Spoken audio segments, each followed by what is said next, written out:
Hey there, this is my beloved R6 that completely transformed the way that I shoot and photograph my clients. A lot of people are asking, am I going to upgrade to the Mark II? And that's what this video is about. But spoiler alert, I'm not. And let's talk about why. Okay, so I do not have an R6 Mark II right here with me. However, we've gotten so many DMs and comments and questions, even emails about, am I going to upgrade? Should you upgrade?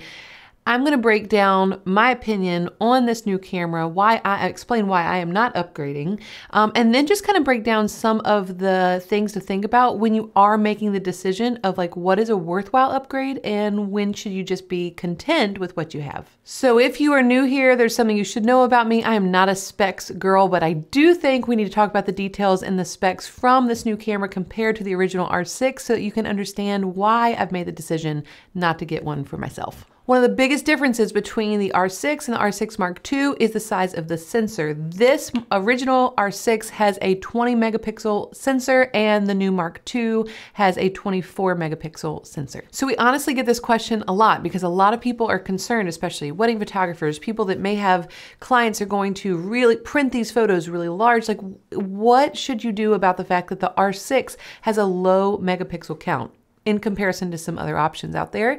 So people are very concerned about that. But if you watch a recent video, I talk about the fact that there's a low megapixel count means that there's a better ISO performance. I have never had a problem. I've printed a lot of photos. I've blown up photos. And it's been absolutely fine. So it's not a problem for me. It's never been a problem for me. I've never had images that have been blown up or cropped in so tight that they were pixelated. So if megapixels are like, oh, maybe that's the reason I should upgrade, I just don't think it's a big enough change. If it was significant, like it doubled in megapixels, then maybe, but it didn't. It's only 4. Okay, so another difference, another spec to talk about is that the continuous shooting went from 20 frames per second to 40 frames per second, which means nothing to me.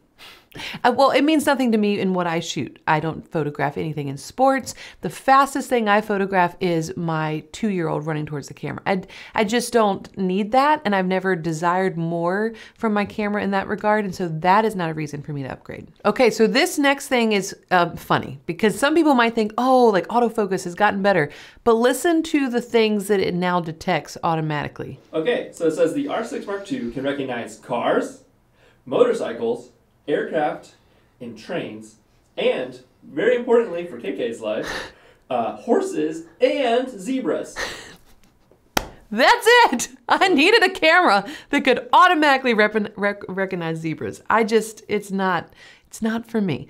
But honestly, if it had some element of like, oh, the autofocus system has been transformed and like it is, I mean, it's already a great system, so it really have to be transformational for it to be a big enough difference to make me switch.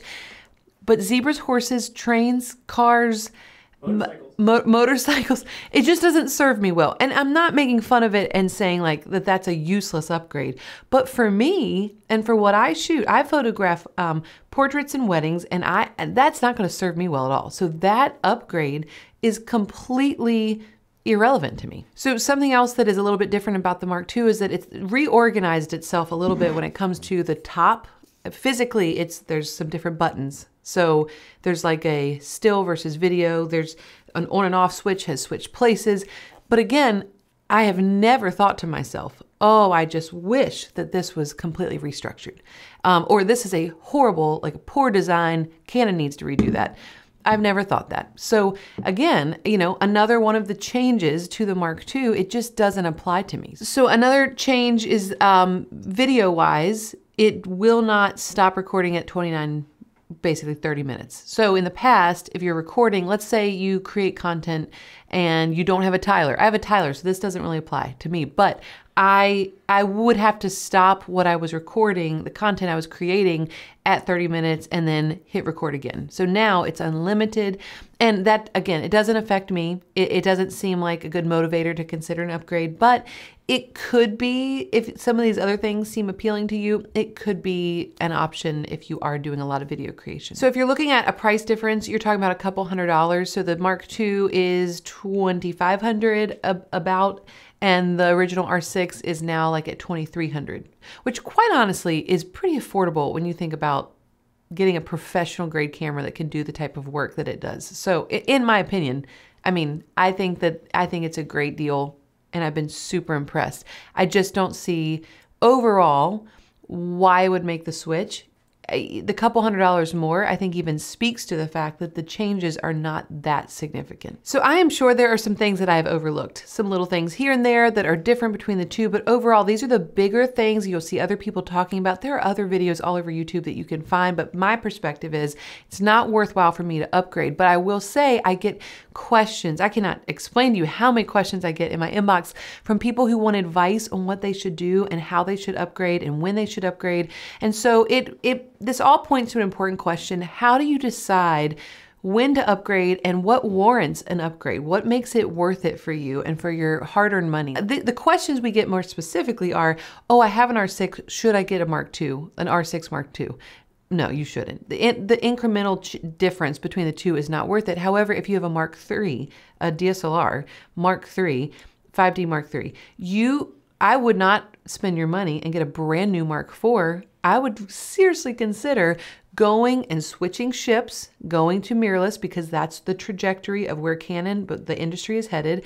And I would get the R6 Mark II because it is more updated. But if you already have the R6, don't throw that away or sell it or whatever and get the Mark II. It's not worth it. Does that make sense? Hopefully it does. So if you find yourself worried that like, I can't be a great photographer because like, look at them, they're great and they have all the new stuff. They're not great because they have all the new stuff. They are great because they understand lighting foundations. They're great because they have great business workflows. They're great because they've invested in education. Your gear is a very small percentage of what makes you a great photographer. And so ultimately, if you're worried about that, you can remove that fear and know that you can be a great photographer with a 10-year-old camera. You can be a great photographer with a beginner camera. I know great photographers that are shooting on a camera that I started with 14 years ago, but they understand the foundations of photography, and that is ultimately more important than anything else. So if you're wondering, should I spend like $400 on a really solid natural lighting photography course that people rave about, lighting a location, should I invest in that or should I invest $2,500 in another camera upgrade? This is investing in you. The camera investment sounds like it's more of an investment of like, I just got to keep up with the Joneses. And that's not going to actually serve you well. Your skill with any camera that you're shooting with is more important than having the latest and greatest. Always. I will always say that. So this was just, I wanted to answer the question for many people who are wondering, is Katelyn going to switch to the Mark II, the R6 Mark II? No, I'm not. And it's not because it's not a good camera. It's because I am perfectly satisfied with this. There's not a big enough change. If I was switching from the Mark IV to go mirrorless, yes, I would get the Mark II because it's just a little bit more updated. It's the most recent. But that's not my reality, and I'm not diving into the Mark II world yet, and I don't see myself doing that anytime soon. I have a whole playlist dedicated to what I've been discovering and learning and growing in with my transition from the Mark IV to the R6. You can watch that. Like and subscribe so you don't miss videos. I will see you in 14 days. Bye. Bye.